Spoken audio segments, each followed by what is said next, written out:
Olá, meus queridos, como que vocês estão? Espero que bem. Bem-vindos a mais um vídeo. E hoje vamos começar a nossa saga das orações subordinadas e coordenadas. Então já deixa seu like aí, se inscreve, ativa o sininho e compartilha este vídeo. Então, nós vamos começar com as orações subordinadas, porque vocês escolheram lá no Instagram. Eu fiquei muito chateada, tá? Porque eu queria começar com as coordenadas, mas vocês que mandam. Então tá. Antes de entrarmos propriamente neste assunto, precisamos relembrar o que é um período. E para entendermos o que é um período, precisamos saber o que é uma oração. E para sabermos o que é uma oração, precisamos saber o que é uma frase. Então vamos relembrar esses conceitos. Frase. Frase é qualquer enunciado que tenha sentido. Então, por exemplo, se você está andando na rua e de repente escuta alguém gritar socorro, você já vai entender que tem alguém em perigo e que você tem que ajudar essa pessoa. Então, socorro é uma frase, porque tem todo um sentido ali dentro. A pessoa não precisa explicar, tipo, socorro, me ajuda. Só o socorro você já entende que você tem que ajudá-la, tá? Então, por exemplo, outro exemplo de frase, que calor. Uma frase aí que tá super na moda. Amada? Né? Quando alguém já diz amada ou amado pra você, você já sabe que você provavelmente falou bosta. As frases, elas podem ou não ter verbo. Quando uma frase tem verbo, aí ela passa a ser chamada de oração. Então, oração é uma frase que contém verbo. Por exemplo, as festas juninas estão chegando. Nessa frase tenho dois verbos, o estão e chegando. Então, como os dois verbos estão juntos, eu falo que é uma locução verbal, tá bom?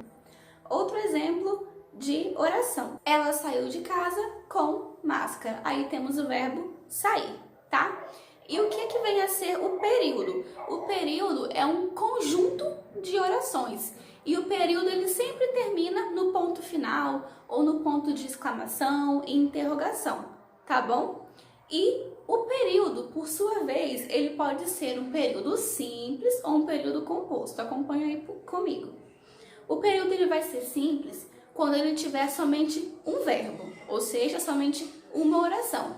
Por exemplo, fui à livraria. Aí eu tenho apenas um verbo, que é o verbo ir. E aí o período ele vai ser composto quando eu tiver mais de um verbo aí. Ou seja, fui à livraria e comprei vários livros. Temos os verbos ir e comprar. E por sua vez, o período composto, ele pode ser um período composto por coordenação e um período composto por subordinação. Então hoje nós vamos ver o período composto por subordinação. O que é uma oração subordinada? Oração nós vimos que é uma frase que tem verbo. E subordinada? Subordinação é quando eu dependo de alguma pessoa. Por exemplo, eu estou subordinada ao meu chefe. Então, eu devo explicação, satisfação ao meu chefe. Eu dependo do meu chefe para fazer as coisas. Então, quando uma pessoa está subordinada a outra, ela depende da outra. E então, as orações subordinadas são as orações que dependem de outra oração para fazer sentido, porque elas sozinhas não têm sentido completo. Por exemplo, olha essa frase aí. Não sei se a vida é fácil. Vamos lá. Como que eu sei que isso daí é uma frase, é uma oração ou um período? Vamos lá. Eu tenho verbo nesse trecho aí? Tenho. Quantos? 2. O verbo saber e o verbo ser. Se eu tenho verbo, então quer dizer que essa frase é uma oração. Se essa oração termina com um ponto final, quer dizer que ela é um período. E se esse período tem dois verbos, quer dizer que é um período composto. E como que eu vou saber se ele é um período composto por subordinação? Vamos dividir esse período? Não sei. Não sei o quê? Então, eu divido esse período no meio. E aí, tudo que está depois da barra é uma oração subordinada. E tudo que está antes é a oração principal. Aí, pega essa oração principal aí. Não sei. Não sei o quê? O que que você não sabe? Então, essa oração sozinha, ela não tem sentido.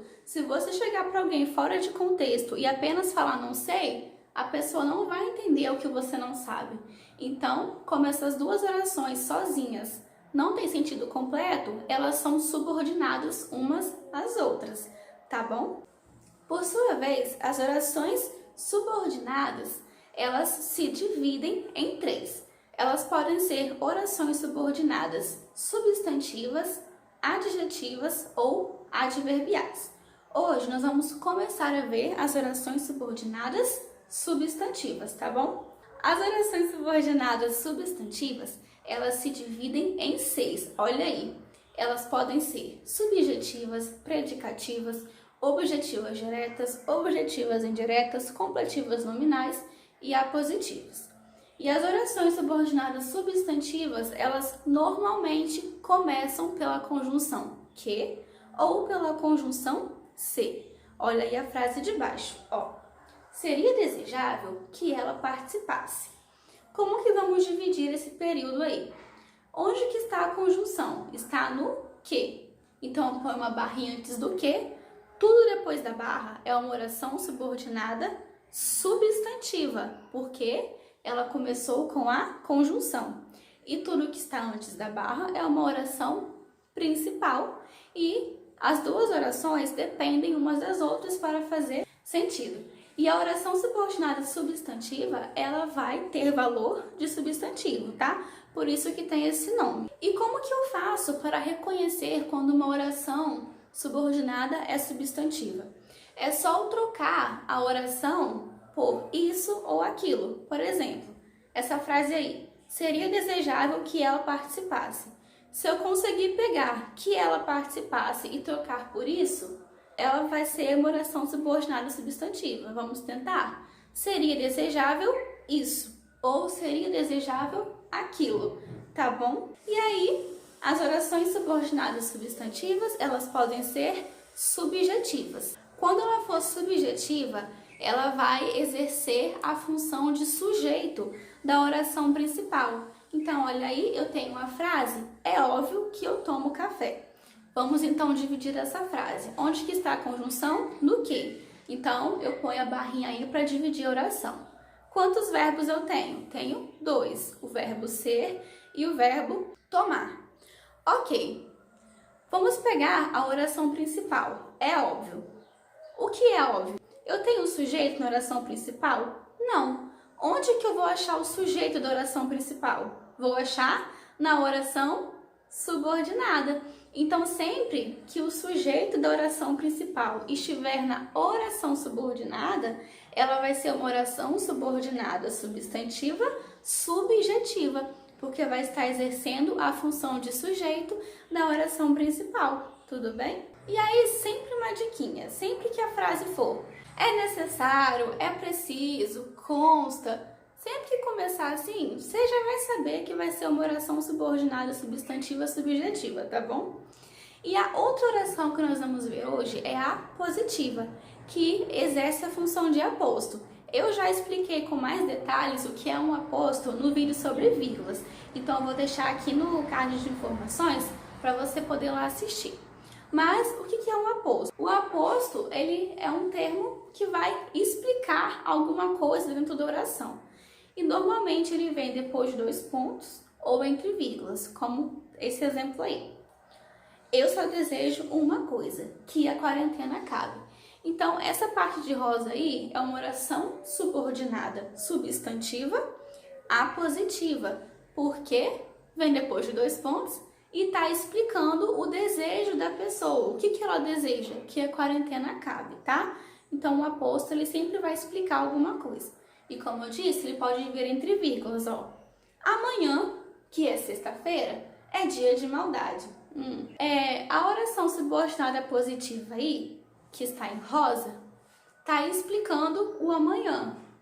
Amanhã, o quê? Que dia que é amanhã? Que é sexta-feira, é dia de maldade, tá bom? Bom, pessoal, então, eu vou pausar o vídeo aqui para ele não ficar muito longo e talvez eu vou tentar amanhã trazer a continuação desse vídeo, mas eu não garanto nada, tá? Então, vamos dar essa pausa, tá? Obrigada por ter assistido até aqui e até o próximo vídeo. Tchau!